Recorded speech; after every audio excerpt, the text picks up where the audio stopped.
Olá, eu sou Maria Fernanda, sou psicóloga da equipe multidisciplinar que atende a vocês, associados. É um prazer estar aqui conversando com vocês, mesmo que seja nesse momento unilateral, mas eu vim aqui para a gente poder bater um papinho sobre o que está acontecendo com a gente nesse momento, conosco, né? Eu sei que tem muita gente ansiosa, estressada, com medo. Todos nós estamos. E isso é natural e isso é normal. Aliás, seria estranho e anormal se a gente não tivesse nesse momento com esse clima de ansiedade, medo. O que é importante nesse momento para que a gente possa manter uma certa serenidade, eu vou dar umas dicas que são bem legais, ok? Mas antes de eu dar as dicas, eu queria também falar que muitas vezes a gente se sente muito só. Se você está em casa isolado, se você está sozinho ou sozinha em casa, se também a sua família está um pouco desorganizada em função dessa questão de estar todo mundo em casa nesse momento, e o fato de estar em casa todo mundo junto pode criar alguns conflitos, né? Então, alguns recursos internos todos nós temos, e esse é o momento de a gente aprender a olhar para si e se desenvolver como pessoa, como ser humano, em unidade com todos os outros. Eu sei que muitas vezes é complicado conviver, né, ter uma convivência que antes não tinha e que agora vamos passar a ter. Então, aí vão as dicas em relação ao que fazer quando a gente se sente ameaçado. Normalmente, quando a gente se sente ameaçado, a gente busca um certo isolamento. Isso é natural, né, do ser humano, porque a gente se retrai. O nosso corpo se retrai, a nossa mente se retrai. Corpo e mente é um sistema só. Então, nesse momento em que a gente sente esse impacto, essa retração, a gente não precisa negar isso. Todas as nossas emoções são emoções adaptativas. A gente sofreu ao longo da nossa existência adaptações, e as nossas emoções fazem parte desse conjunto de estratégias que o ser humano criou para se adaptar e ter a vida que tem até hoje. Então, a gente precisa olhar para as nossas emoções, reconhecer que estamos com medo, ser cuidadosos e compassivos conosco, e não é dizendo assim, eu estou com medo. Não, fala com carinho consigo mesmo, como se você estivesse falando com o filho, com o neto, com a pessoa amiga, né, que também está com medo.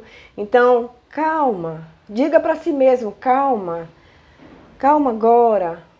Nesse momento você está com medo, é natural, isso vai passar.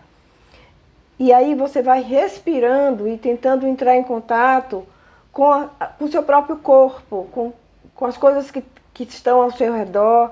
Isso, normalmente, quando a gente reconhece o que estamos sentindo, há uma mudança cerebral que faz com que a gente, de repente, crie um certo conforto. Isso é treino, é devagar, mas tem que tentar, certo? Então, assim, toda vez que, por exemplo, tem uma notícia ruim, você cria aquele impacto, você toma aquele susto, observa o que você sentiu naquele momento, percebe o que sentiu e até se questiona e faz reflexão se você precisa continuar ouvindo aquele tipo de informação, tá? E vai orar, que é uma boa oportunidade de a gente entrar e reconectar com Deus dentro da gente, né? Nos ligar às nossas orações, isso é muito importante agora, isso é uma outra estratégia. Então, como eu estava dizendo, reconheça o que você sente e não brigue com você. Da mesma forma, eu falo para fora. Então, assim, muitas vezes a gente fica em conflito porque a gente quer ter razão. E a gente quer controlar o mundo e as pessoas. E a melhor forma de a gente entrar em harmonia, e tem uma frasezinha que eu gosto muito de dizer, que eu prefiro ter paz do que ter razão. E em alguns momentos, a gente precisa observar se eu perder a razão ou se eu continuar brigando pela razão, eu vou ter paz no meu coração, né? Então, um outro ditado diz: se eu perco a minha paz, é caro demais.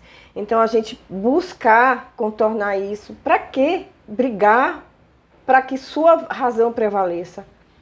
Respeita a opinião do outro, que assim o outro acaba respeitando a sua. Essa é uma forma de convivência que a gente precisa aprender a lidar. Senão a gente vai ficar sempre em atrito, brigando, e que a gente fala que é briga de ego, né?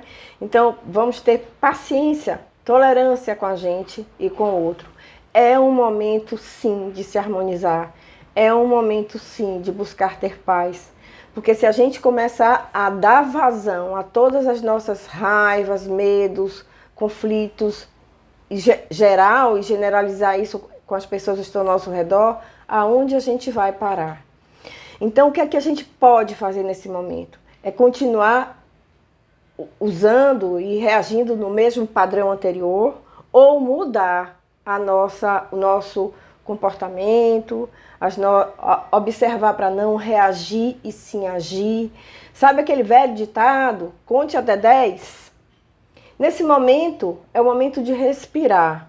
Eu normalmente falo para as pessoas, em vez de você contar até 10, lembre de 10 frutas com a letra M. Porque é um tempo de você se desconectar da sua raiva, da sua preocupação, na discussão, enfim, e voltar ao equilíbrio interno, né? Então, essa estratégia simples é, primeiro, ver o que é que eu estou sentindo, não brigar com isso, me harmonizar com aquilo que eu estou sentindo. Uma outra estratégia é entrar realmente no processo de respiração ou oração, silencioso, né? Buscar respirar, levar à noite pensamentos que sejam bons e adequados, ou no momento de oração, ou no momento de meditação, se você tem hábito de meditar. Na hora do banho, preste atenção ao seu banho, preste atenção ao cheiro, o perfume que vem do banho, que vem do sabonete. Isso ajuda a gente a se desconectar, às vezes, do pensamento e vir para o corpo, que é o que nos mantém hoje aqui em relação, né? Estamos vivos, então a gente deve agradecer a isso, aquilo que nos mantém hoje em dia presentes aqui agora, certo? Os benefícios disso, eu fiz algumas anotações, por isso que me desculpe aí, tá? A atenção, né? A atenção é uma ferramenta que nós temos, cognitiva, que todo mundo tem. Prestar atenção. Atenção ao momento presente. Atenção às coisas que eu estou fazendo. Se eu estou lavando o prato, presta atenção que eu estou lavando o prato.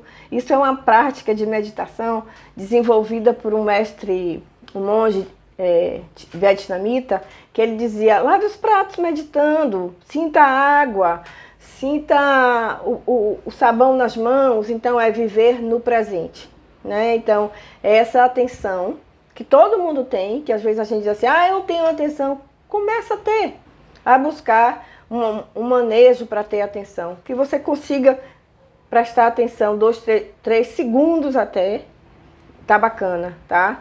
Então, por hoje é isso, gente. Eu falei que eu ia dar algumas dicas depois, né, posteriores, então eu estou passando para vocês essas informações, porque eu acho que é muito importante para todos nós nesse momento, tá certo?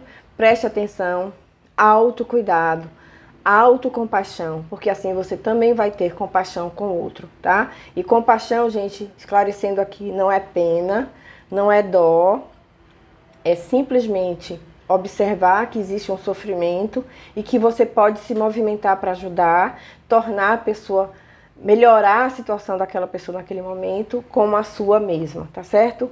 Então, obrigada pela presença de vocês, mesmo que seja de longe, e eu espero que seja válido para vocês aquilo que eu estou passando nessa mensagem, ok? Muito obrigada!